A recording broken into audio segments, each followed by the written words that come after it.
A friendly witness, or you're a friendly witness. I'm hoping so, yes. What you described as the governor's position, which I think he's being honest in what he articulated, and what I've been pushing for 3 or 4 days is what you're saying, the fear. If this becomes the law of the land, this behavior, which folks like you and I believe is a choice, will have to be treated the same as a benign genetic characteristic, like being Japanese, like being Haole, like being Samoan.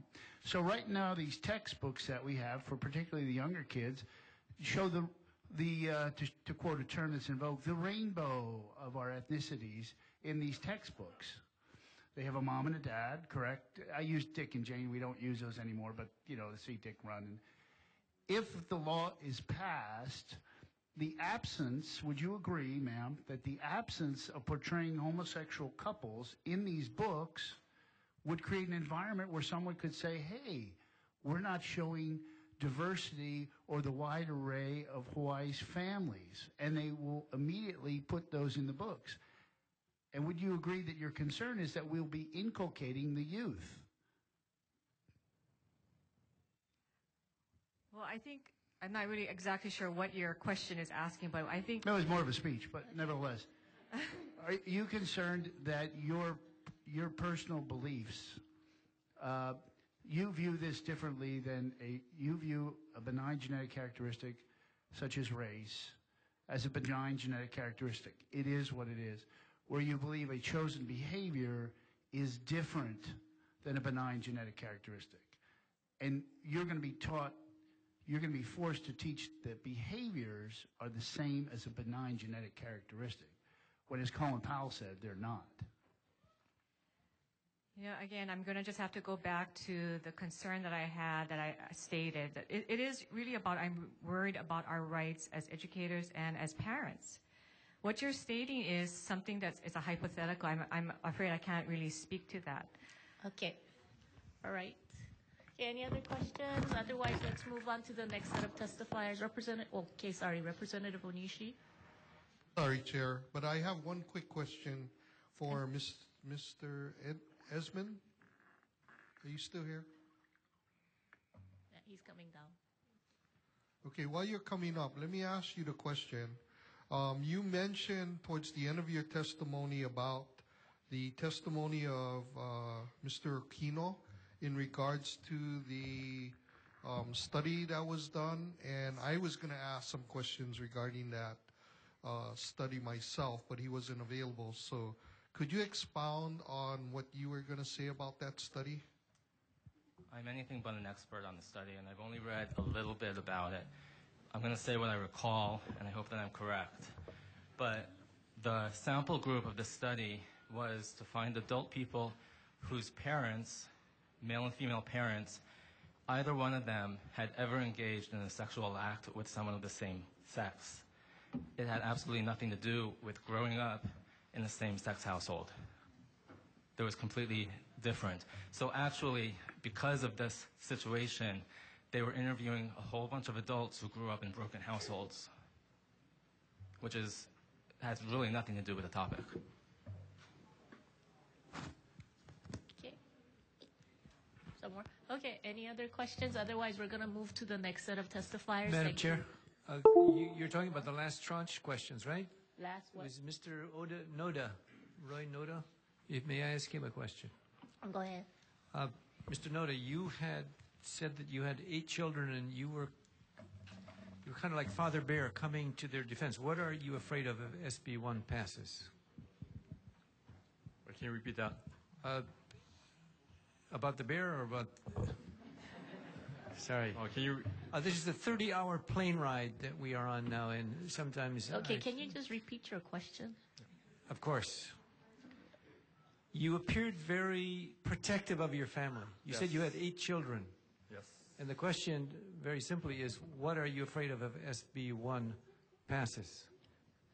Well, I'm concerned about what I'll be forced to teach, or also what my kids will be exposed to, especially my grandkids, in a public school setting. I don't want them exposed to certain education because of my moral values. So I want the right to opt out. Okay. That's it. Thank you.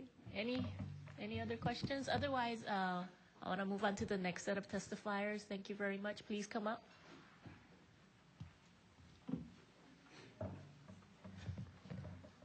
Thank you very much for all those who waited patiently to testify. Ready? Thank you. Good afternoon, Chair Luke, Chair Rhodes, wherever you are, and esteemed committee members. My name is Dennis Valancourt. My number is 3643. I stand by my submitted written testimony in opposition of SB1 and will now depart from these prepared comments to offer additional input. During the 15 years I spent in the D.C. area, I functioned in the capacities of senior policy analyst and management analyst and had a hand in crafting legally sufficient language that clearly and accurately captured the intent of policy or legislation. In one instance, we also took 30 days to get the language right in only one paragraph so that it would pass all challenges. Now, we've heard testimony and answers to questions you posed to our AG, and numerous of his I don't knows were especially telling. As the lead person in our state who has the ultimate responsibility for enforcing the laws of this state, this lack of knowledge is especially troubling. One of the things that does exist in the Congress of the United States is the companion, quote, intent of the Congress as a part of legislation. We have some of that language in this bill. We also heard from Senator Sakamoto state that the intent of the Judiciary Committee on a previously enacted constitutional amendment that defines marriage as between one man and one woman. This seems to have fallen by the wayside. That said, as written, my questions to this panel, this audacious panel, is what are the real and definable and articulated consequences? More importantly, what are the unintended consequences should this law pass as written?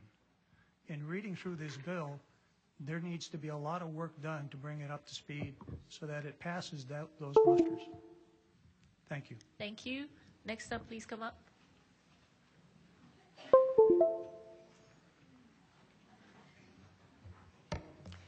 Chair Luke, Chair Rhodes, excuse me, Vice Chairs and esteemed members of the House Judicial and Finance Committee. My name is Wayne Shimogawa. I'm number 3677. I strongly oppose SB1.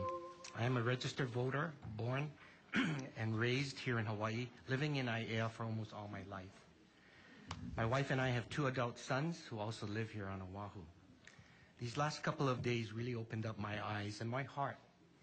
It gave me an opportunity to reassess and test my convictions, repencil my testimony, to observe and befriend some wonderful people on both sides of this issue.